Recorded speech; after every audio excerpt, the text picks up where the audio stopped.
रामकृष्ण हरी, मी सिद्धेश गवळी आणि तुम्ही ऐकत आहात संत श्रेष्ठ माऊली ज्ञानेश्वर महाराज चरित्र. ज्या ज्या वेळेस धर्मावरती ग्लानी आली त्या त्यावेळेस अवतार घेऊन तुम्ही धर्माचं रक्षण केलं आणि आता या कलियुगाच्या उद्धारासाठी पुन्हा तुम्हाला अवतार घेण्याची गरज आहे. ब्रह्माजी भगवान विष्णूंना म्हणाले होते, हे आपण मागच्या भागामध्ये पाहिलं.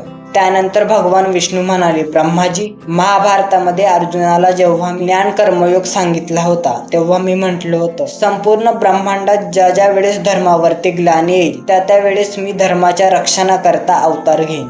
अर्जुनाला भगवद्गीतेमधून दिलेला हा उपदेश मी विसरलो नाही. भगवान विष्णू म्हणाले, फक्त ह्यावेळेस मी अवतार घेताना एक वेगळ्या प्रकारचं शस्त्र हाती घेणार आहे आणि ते आहे ज्ञान. ज्ञान सूर्याच्या प्रकाशाने संपूर्ण मानव जातीला मी आत्मसाक्षात्काराचा परिचय करून देणार आहे आणि त्यातून भगवत धर्माच्या तत्वाची महती सांगेल. त्यातून संपूर्ण मानवजात ही अधर्मापासून दूर जाईल आणि विश्वशांतीकडे वळेल. विश्वशांतीतून दया, क्षमा उत्पन्न होईल आणि त्यातून संपूर्ण मानवजात ही पुन्हा सुखी होईल. भगवान विष्णूंचा हा निर्णय संपूर्ण देवमंडळी आनंदित झाली.